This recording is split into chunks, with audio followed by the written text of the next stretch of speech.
Pipes అలాగే అన్ని pipes అలాగే మొత్తం పైపులు పెట్టింది.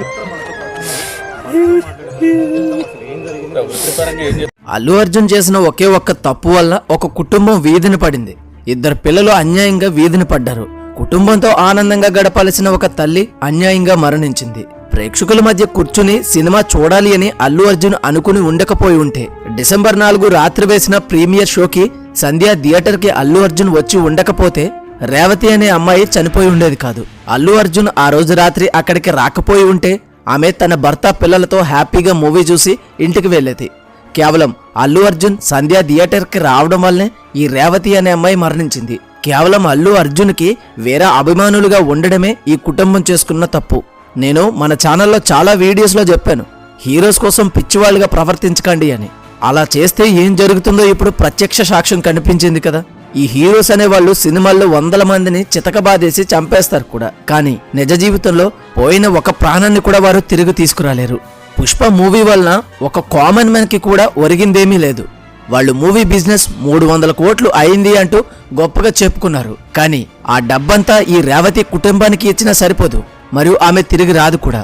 అయితే అసలు ఆ రోజు రాత్రి ఏం జరిగిందో ఇప్పుడు క్లియర్గా చెప్తాను.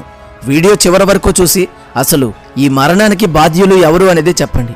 ముందుగా ఈ మూవీ మీద ఎంత హైప్ పెంచేశారు అంటే దేశంలో ఇక ఈ మూవీని మించిన మూవీ లేదు అనేంత హైప్ ఇచ్చేశారు. దానికి తోడు దేశమంతా మూవీని రిలీజ్ చేశారు. అలానే ఇదొక్కటే కాకుండా ఈ పుష్ప మూవీకి రాజకీయ రంగును కూడా పులిమేశారు. దానితో జన సైనికులు మరియు వైసీపీ వారి మధ్య గొడవలు, ట్రోలింగ్స్ జరిగాయి. దానితో ఈ మూవీకి మరింత హైప్ వచ్చేసింది. అలా ఈ మూవీని ఒక జాతరగా మార్చేశారు.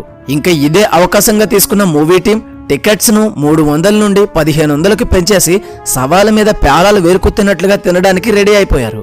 దీనికి తోడు ఈ అల్లు అర్జున్ మరియు చిరు ఫ్యామిలీ గొడవలు, పవన్ కళ్యాణ్ తో ఉన్న రాజకీయ గొడవలు, అన్ని కారణాల వలన ఈ మూవీకి దారుణమైన క్రేజ్ వచ్చేసింది.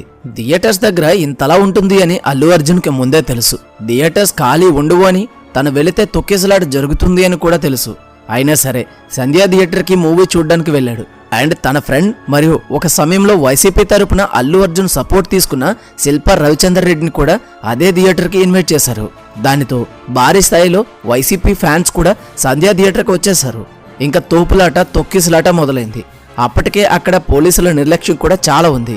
అన్ని వేల మంది అక్కడికి వస్తే కేవలం 10 మంది పోలీసులు మాత్రమే సెంట్రీ వేశారు. అసలు నిజానికి పోలీసులు అనేవారు ముందే హెచ్చరించి అల్లు అర్జున్ ని రాకుండా చేసి ఉండాలి. ఆఫ్టర్ ఆల్ ఒక సమయంలో బిగ్ బాస్ లో నెగ్గిన పల్లవి ప్రశాంత్ రోడ్డు మీదకు వచ్చాడు అనే పోలీసులు చేసి మరీ అరెస్టు చేశారు. అండ్ అతడు చేసే ర్యాలీని ఆపేశారు. మరి ఇప్పుడు పోలీసులు ఏమైపోయారు? దారుణమైన నిర్లక్ష్యం చూపించారు. ఎందుకంటే పెద్ద హీరో ఏం చేసినా చెల్లుతుంది. పోనీ వస్తే వచ్చాడు, డైరెక్ట్ గా లోనికి పోకుండా బయట కారు ఓపెన్ టాప్ ఎక్కి అందరినీ ఇంకా రెచ్చగొట్టాడు అల్లు అర్జున్.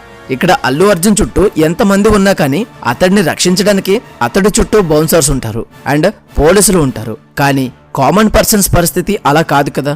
అయితే ఈ ఫ్యామిలీ ఎలా వచ్చారు, ఏం జరిగింది అంటే ఈ రేవతి గారి కొడుకు వయసు 9 years. వీడు అల్లు అర్జున్ కి పిచ్చ ఫ్యాన్ అంట. దానితో ఈ ప్రీమియర్ షో ఎలా అయినా చూడాలి అని గోల చేయడం మొదలు పెట్టాడు. దానితో వీడు గోల భరించలేక ఈ రేవతి మరియు తన భర్త కలిసి వారి 2 పిల్లలు అయిన శ్రీతేజాని, సాన్వికాను తీసుకుని దిల్సుఖ్ నగర్ నుండి సంధ్య థియేటర్లో మూవీ చూడడానికి వెళ్లారు. అలా వాళ్ళు వచ్చినప్పుడు చాలా సాధారణమైన క్రౌడ్ ఉన్నారు. కానీ అల్లు అర్జున్ వచ్చే సమయానికి వేలల్లో జనం వచ్చేశారట. ఒక్కసారి ఈ ఫాదర్ మాటల్లో అలా జనం వచ్చేసరికి ఈ రేవతి గారు మరియు తన కొడుకు అయిన శ్రీతేజ ఒకవైపుకి వెళ్ళిపోగా తండ్రి మరియు కూతురు మరో ఒక వైపుకి వెళ్ళిపోయారు. తల్లి కోసం కూతురు ఏడుస్తుండగా ఎవరో ఒకరు పాపని ఇంటి దగ్గర వదిలిరండి, ఇక్కడ అంత సేఫ్ కాదు అని అనగా రేవతి భర్త రేవతికి కాల్ చేసి పాపని ఇంటి దగ్గర దింపి వస్తాను అనగా ఆమె సరే అందట. కానీ అతడు తిరిగి వచ్చి కాల్ చేయగా స్విచ్ ఆఫ్ వచ్చింది. అక్కడ మొత్తం గందరగోళంగా మారిపోయింది. ఏమిటి అని చూసేసరికి తన భార్య మరణించి ఉంది. కొడుకు చావు బ్రతుకుల మధ్య ఊగిసలాడుతున్నాడు. ఆ సమయంలోనే అతడి రోదన ఎంతో బాధాకరం. అది చూసిన అందరూ కన్నీరు పెట్టుకున్నారు. వెంటనే రెస్పాండ్ అయిన పోలీస్ టీం చెప్పకుండా వచ్చినందుకు అల్లు అర్జున్ పైన మరియు అతడి మూవీ టీం పైన, సంధ్య థియేటర్ యాజమాన్యం పైన మరియు ఆఖరికి అల్లు అర్జున్ బాక్సర్స్ పైన కూడా కేసు నమోదు చేశారు. ఇక్కడ కేసు నమోదు చేసినంత మాత్రాన ఎలాంటి యూజ్ లేదు. ముందే ఈ పోలీసులు అల్లు అర్జున్ని బయటికి థియేటర్కి రాకుండా ఆపి ఉంటే సరిపోయేది, లేదా క్రౌడ్ని కంట్రోల్ చేయడానికి సిబ్బందిని అధికంగా పెట్టినా సరిపోయేది. ఇది పక్కన పెడితే ఇలా అల్లు అర్జున్ వలన ఒక మహిళ మరణించినా అల్లు అర్జున్ ఇప్పటికీ రెస్పాండ్ కాలేదు. ఇలా అల్లు అర్జున్ వలన ఒకరు మరణించారు అనే విషయం తెలిసి అతను మూవీ మధ్యలోనే థియేటర్ నుండి వెళ్ళిపోయారట. ఏది ఏమైనా కానీ డబ్బు కూడబెట్టుకోవడం కోసం దారుణంగా రేట్లు పెంచేసి దోచేశారు. మరొక పక్క పుష్ప అంటూ చిన్న పిల్లల నుండి పెద్దవారి వరకు ఎర్రెక్కిపోయేలా చేశారు. అదే పిచ్చిలో మూవీకి అంత డబ్బు పెట్టి చూడడానికి వస్తే అక్కడ కూడా వదిలిపెట్టకుండా వీరి ఫ్యాన్ ఫాలోయింగ్ ఇంత అని గొప్పగా చెప్పుకోవాలి అనే ఆశతో అక్కడికి వెళ్లి అందరినీ రెచ్చగొట్టి ఒకరిని చంపేశారు. ఏదైనా సరే మితిమీరిపోతే ఇలాగే ఉంటుంది. అటు మితిమీరిపోయిన హీరో మీద పిచ్చి మరియు మితిమీరిపోయిన ఫ్యాన్ ఫాలోయింగ్ వల్ల పొగరు రెండూ కలిసి ఒక ప్రాణాన్ని తీసేశాయి. ఇది చాలా దారుణం. ఇప్పుడు చెప్పండి, దీనికి ఎవరు బాధ్యులు? అసలు ఈ ఫ్యామిలీకి ఏం చేస్తే న్యాయం జరుగుతుంది? తప్పకుండా కామెంట్లో చెప్పండి. దయచేసి హీరోస్ కోసం పిచ్చెక్కిపోకండి. ఎవరు మీరిపోతే కూడా పట్టించుకోరు. దానికి ఇదే నిదర్శనం. మూవీస్ని సరదా కోసం మాత్రమే చూడండి, సరదా తీరిపోయేలా కాదు. ఈ వీడియోకి ఇంతే. ఈ వీడియో కనుక మీకు నచ్చినట్లయితే తప్పకుండా లైక్ చేయండి. అలాగే మరిన్ని మంచి వీడియోస్ కోసం ఛానల్ని సబ్స్క్రైబ్ చేసుకుని బెల్ ఐకాన్ ఆల్లో పెట్టుకోండి. మళ్ళీ మరొక మంచి వీడియోతో కలుద్దాం. Until then thank you, bye, Jai Hind.